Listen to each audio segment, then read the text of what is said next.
Assalamualaikum warahmatullahi wabarakatuh. Perkenalkan, saya Rosvita Dewi kelas 2D dari Prodi Ilmu Sosial dan Politik Fakultas Administrasi Publik. Di sini saya akan membuat tugas video dari Ibu Risna Dewi Esos MSP dengan mata kuliah Manajemen Pelayanan Publik. Dan di video kali ini saya akan menjelaskan tentang kinerja pelayanan publik. Tapi sebelum itu kita kasih velocity dulu nggak sih? Asiknya menikmati malam, indah pantai, indah laut, suasana sunyi. Ya asiknya menghabiskan malam. Rindu aku, rindu kamu jadi satu. Seketika tiba-tiba ombak di laut pasang. Tak bernada pasang sayang. Udah, nggak boleh kita tiktokan terlalu lama. Sekarang kita lanjut ke tugas membuat videonya. Di sini saya sudah berada di perpustakaan Unimal. Yuk masuk. Nah, di sini saya juga agak sedikit kesulitan ya pas membuka pintunya. Entah karena saya kecil dan pendek ini ataupun kenapa, saya pun nggak tahu. Nah, sekarang kita lanjut ke materinya, yaitu kinerja pelayanan publik. Kinerja pelayanan publik adalah gambaran sejauh mana suatu organisasi publik seperti instansi pemerintah pusat maupun daerah mampu memberikan layanan kepada masyarakat secara efektif, efisien, transparan, dan akuntabel sesuai dengan tujuan dan standar yang telah ditetapkan. Dalam konteks administrasi publik, kinerja mengacu pada tingkat pencapaian hasil yang diharapkan dari kegiatan atau program yang dilaksanakan. Sedangkan pelayanan publik merujuk pada segala bentuk layanan, baik berupa barang maupun jasa yang menjadi tanggung jawab pemerintah dan disediakan untuk memenuhi kebutuhan masyarakat. Dengan demikian, kinerja pelayanan publik merupakan indikator utama dalam menilai keberhasilan pemerintah dalam memenuhi kebutuhan dasar masyarakat, meningkatkan kesejahteraan, dan memperkuatkan kepercayaan publik terhadap institusi negara. Bentar, biar kita tidak terlalu membosankan dan untuk menambahkan semangat kita, gimana kalau kita kasih jedak-jeduk dulu? La pipa se trancó, parece que le falta aceite ese motor. ¿Y qué fue? No hiciste nada, con tanta chapa pa' hacerle ranking, tanking, tan. ¿Y qué fue? Nah, sekarang kita lanjut mengenai kinerja pelayanan publik dinilai dari beberapa dimensi utama. Tapi tak dulu, ada yang baru nih.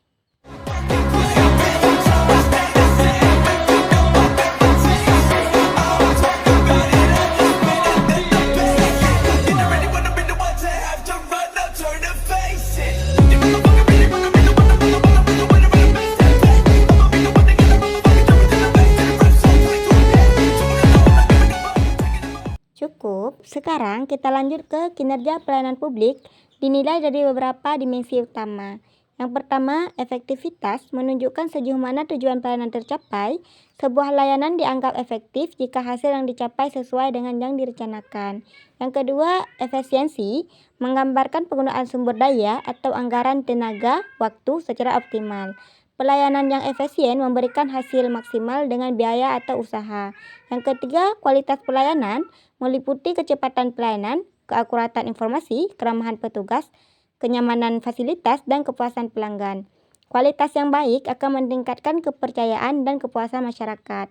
Yang keempat, responsivitas, kemampuan instansi untuk merespon kebutuhan dan keluhan masyarakat secara cepat dan tepat. Responsivitas mencerminkan kepekaan birokrasi terhadap dinamika sosial.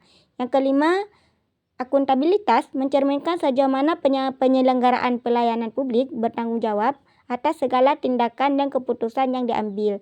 Akuntabilitas berkaitan dengan integritas, transparansi, dan bertanggung jawab. Yang terakhir, transparansi menuntut agar proses pelayanan dapat dipantau dan diketahui oleh masyarakat. Masyarakat harus tahu prosedur, biaya, dan waktu pelayanan agar tidak terjadi penyalahgunaan wewenang. Faktor-faktor yang mempengaruhi kinerja pelayanan publik. Yang pertama, kebijakan dan regulasi. Regulasi yang jelas dan tidak tumpang tindih akan mempermudah pelaksanaan layanan. Yang kedua, kompetensi dan profesionalisme aparatur. Yang ketiga, sarana dan prasarana. Yang keempat, pemanfaatan teknologi informasi. Yang kelima, partisipasi dan pengawasan publik. Yang terakhir, budaya organisasi dan kepemimpinan. Tar dulu. Apa nih?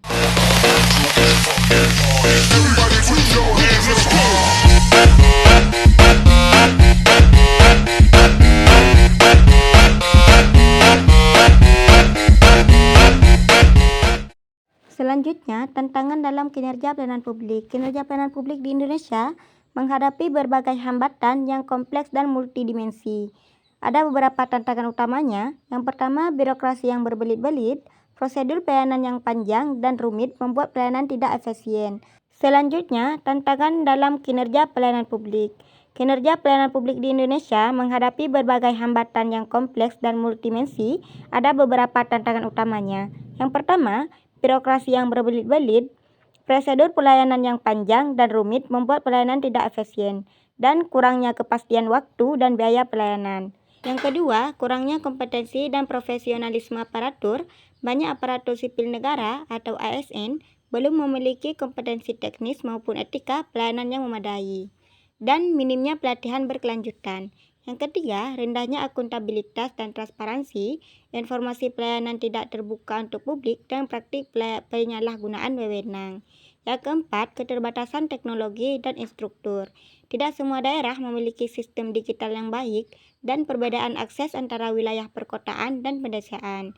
Yang kelima, minimnya partisipasi publik. Masyarakat belum dilibatkan secara aktif dalam merancang atau mengevaluasi pelayanan. Dan yang keenam, kualitas pengawasan dan evaluasi yang lemah.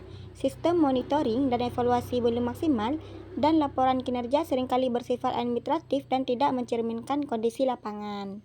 Dan selanjutnya, kesimpulan dari materi saya, yaitu kinerja pelayanan publik merupakan indikator penting keberhasilan penyelenggaraan pemerintahan. Tingginya kinerja menunjukkan pemerintah hadir secara nyata untuk memenuhi kebutuhan rakyat.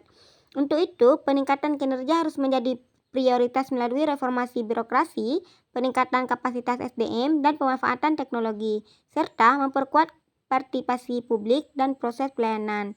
Tanpa kinerja pelayanan publik yang baik, kepercayaan masyarakat terhadap negara akan menurun dan tujuan pembangunan tidak akan tercapai secara optimal. Maka, pelayanan publik bukan hanya tugas administratif, tetapi juga bentuk nyata dari tanggung jawab moral dan politik pemerintah kepada rakyatnya.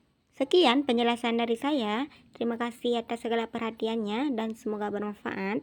Saya akhiri dengan wabillahi taufiq wal hidayah. Wassalamualaikum warahmatullahi wabarakatuh. Bentar, ada yang terakhir nih.